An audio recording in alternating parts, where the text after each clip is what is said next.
Welcome again, my dear friends. Today we are going to discuss the displacement reactions. So in last lecture we have studied the combination reaction, then decomposition reaction, and now we are going to discuss here the displacement reaction. See what are the displacement reaction. See here, friends. So see, in displacement reaction, a more reactive metal displaces a less reactive metal, but a less reactive metal cannot displaces the more reactive metal. See here, what is displacement reaction? Displacement reaction मध्ये काय होतं? C दोन different metals आपल्या इथं पाहायला मिळतील. एक मोर reactive असेल आणि एक लेस रिॲक्टिव्ह असेल. सो मोर रिॲक्टिव्ह मेटल काय करणार आहे? हा लेस रिॲक्टिव्ह मेटलला काय करणार आहे? डिस्प्लेस करणार आहे. येस, मी याचं जनरल फॉर्म लिहितो आणि तुम्हाला एक्सप्लेन करायचा प्रयत्न करतो. See dear friends, so see here the general form.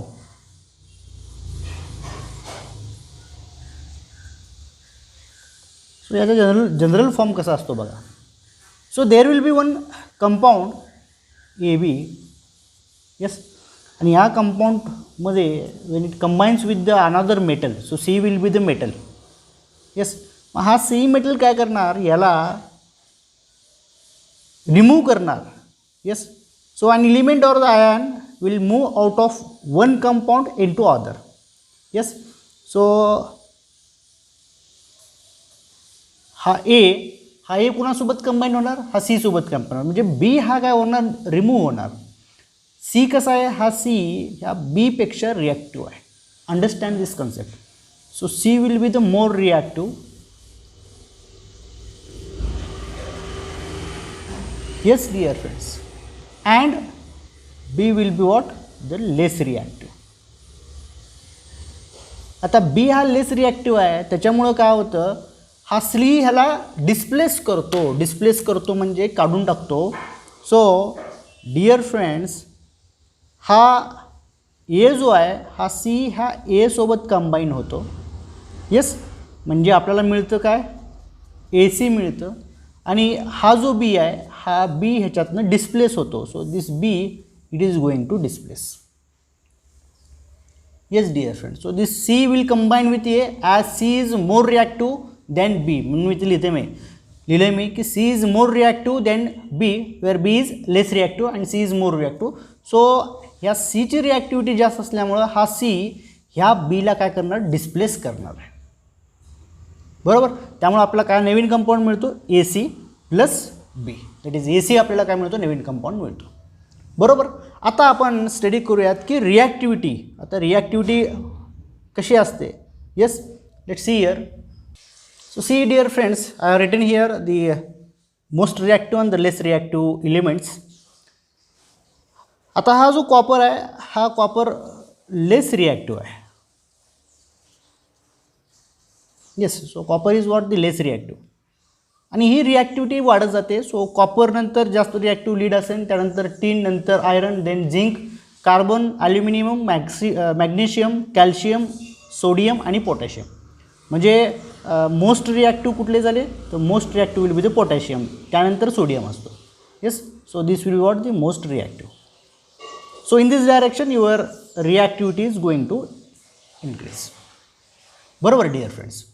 म्हणजे आता लीड हा कॉपरला डिस्प्लेस करू शकतो, पण लीड हा टीनला डिस्प्लेस करू शकत नाही. Understand this concept.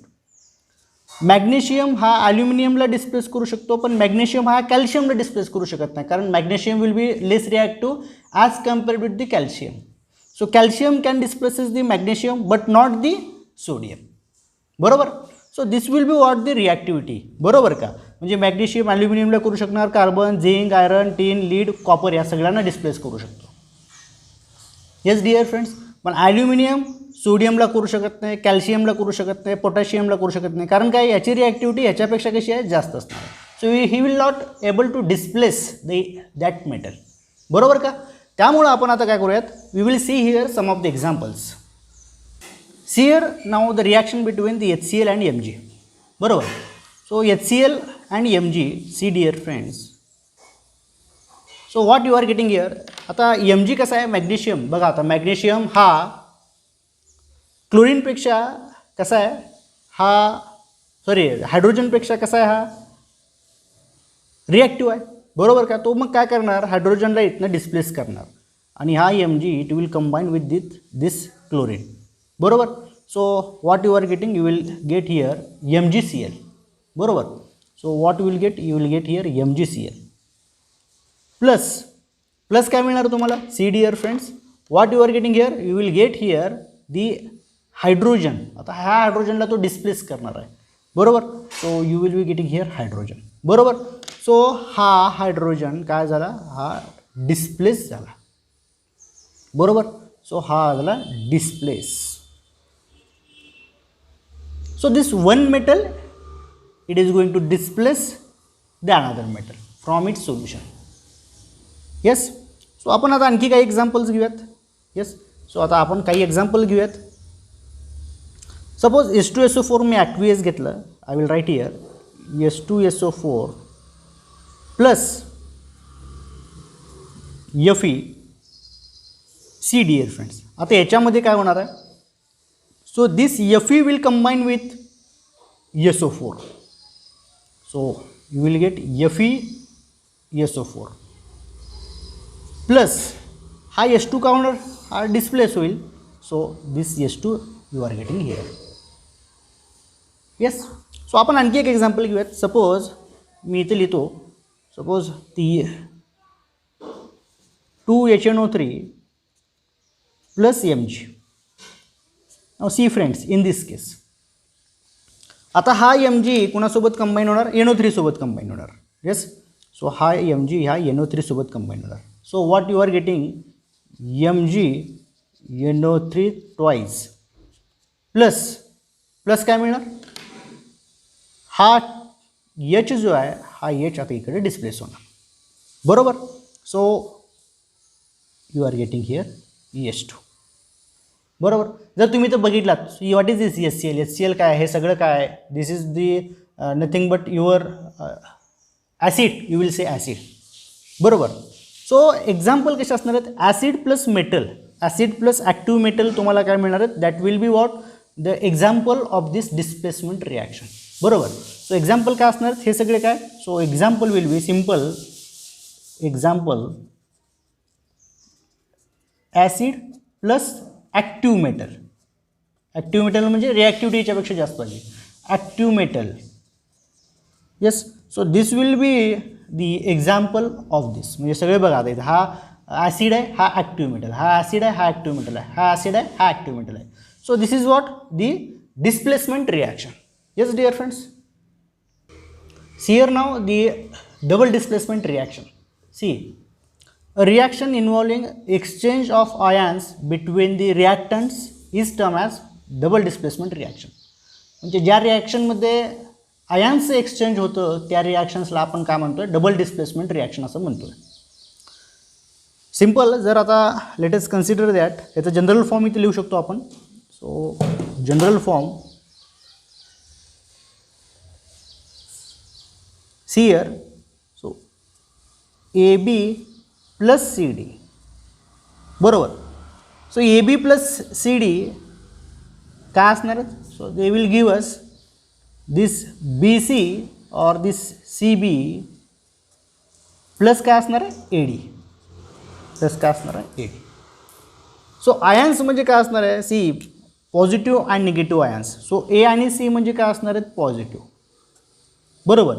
आणि this B and D they are going to be negative ions. So हा निगेटिव्ह आयन्स.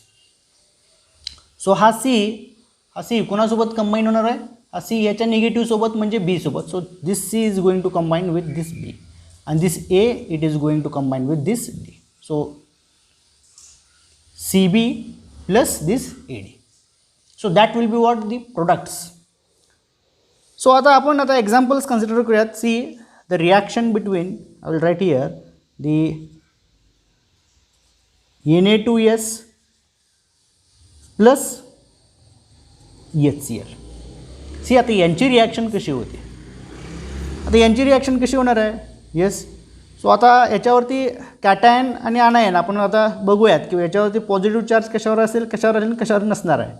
सो Na वरती काय असणार आहे, Na वरती असतो एक पॉझिटिव्ह चार्ज यसवरती असणार आहे 2- चार्ज, कारण Na2S आहे, that you are learn in class 9th.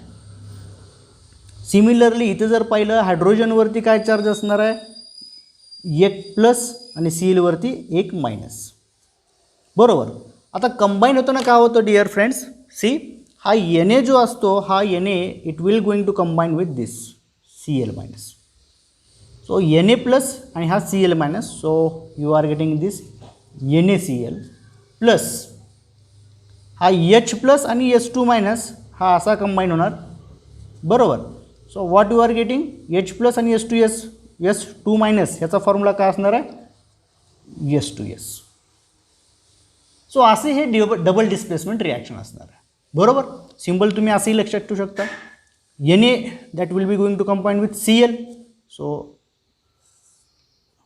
This is NaCl. आणि इथं हा H कुणासोबत कंबाईन होणार, S सोबत कंबाईन होणार. So this is what the exchange of the ions. Exchange of the ions ज्याच्यामध्ये होतं त्याला आपण काय म्हणतो, yes, double displacement reaction. So आयनच्या ह्याच्यामध्ये आपण कसं लिहू शकतो, सी डिअर फ्रेंड्स, आयनच्या बाबतीत आपण कसं लिहू शकतो, सिम्पल आहे, हा Na+ combines with this Cl- plus second काय असणार आहे, see this H+ it is going to combine with S2-. बरोबर. So this will be what in formula based example. Formula based आपण हे रिॲक्शन लिहू शकतो. So we'll take here another example. See, AgNO3 aqueous. So I'll write here AgNO3 aqueous plus this NaCl, that is again aqueous, that will give us. बघा आता हे काय देतं आपल्याला. सो AgNO3 हा काय असतो, ह्याच्यावरती चार्ज प्लस असतो. बरोबर. NO3 वरती काय असणार, मायनस साईन असणार. याच्यावरती Na वरती कुठला चार्ज असणार आहे डिअर फ्रेंड्स, प्लस साईन असणार. आणि याच्यावरती काय असणार आहे, Cl म्हणजे काय असणार, मायनस असणार. So understand here this Ag it is going to combine with Cl. बरोबर का, याचा प्लस घ्यायचा, याचा मायनस घ्यायचा, that is double displacement reaction. So this plus that is going to combine with this minus. So Ag and Cl. So what you are getting, AgCl in solid form plus second काय असणार आहे, yes, हा Na it will combine with this NO3. So असा हा combine होणार. That is double displacement reaction, exchange of the ions. So तुम्हाला काय मिळेल, NaNO3 in aqueous form. Yes dear friends. आणखी आपण एक्झाम्पल घेऊयात. See here. So FeS plus HCl, so FeS plus HCl give us C plus त्यानंतर याच्यावरती काय sine असणार, सी हिअर मायनस. बरोबर. आता कंबाईन होताना काय होणार, हा Fe प्लस मायनस सोबत कंबाईन होणार याच्या. So what you are getting, FeCl2 plus काय मिळणार आहे, सी हा H+ हा S- सोबत कंबाईन होणार, जो की मायनस आहे, मायनस चार्ज आहे याच्यावरती. So you will getting here S2S. So this will be again exchange of the ion. So this will be again the example of double displacement reaction. So this is what the displacement and double displacement reactions.